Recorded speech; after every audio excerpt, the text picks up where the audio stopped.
भी जानते हैं कि we are still in the war situation और इस मिडिल ईस्ट में इस वॉर की वजह से हमारे जो सप्लाईज है क्रूड का, एलपीजी का, एलएनजी का सब अफेक्ट हुए।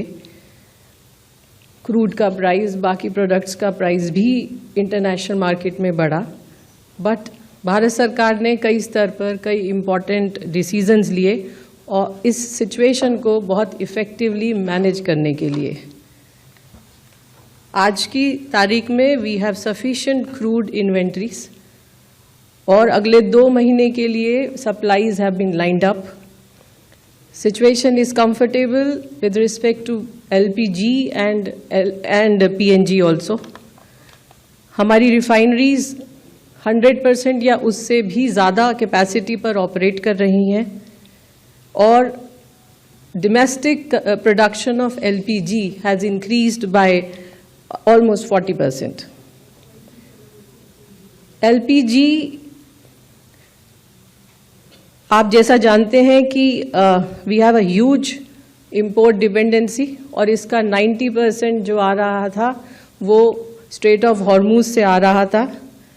इसलिए भारत सरकार ने निर्णय लिया कि डोमेस्टिक कंज्यूमर्स को प्रायोरिटाइज किया जाएगा और इसी क्रम में उनको प्रायोरिटाइज करते हुए कमर्शियल सप्लाईज को सबसे पहले कुछ समय के लिए रोका गया।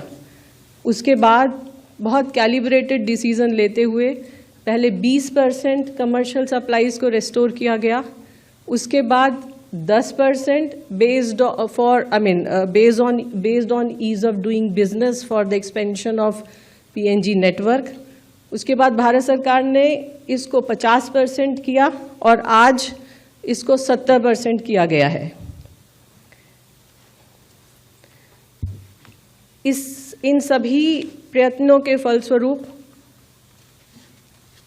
कमर्शियल एलपीजी लगभग पिछले 14 मार्च से कल तक लगभग 30,000 टन कमर्शियल कंज्यूमर्स को दी गई है।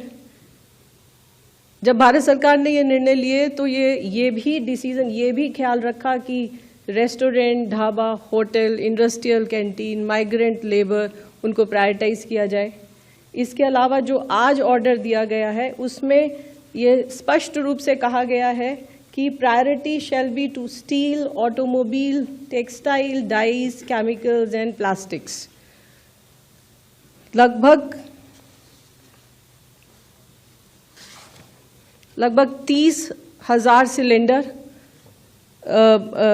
माइग्रेंट लेबर को 5 किलो के FTL सिलेंडर्स भी दिए गए हैं, सेल हुए हैं।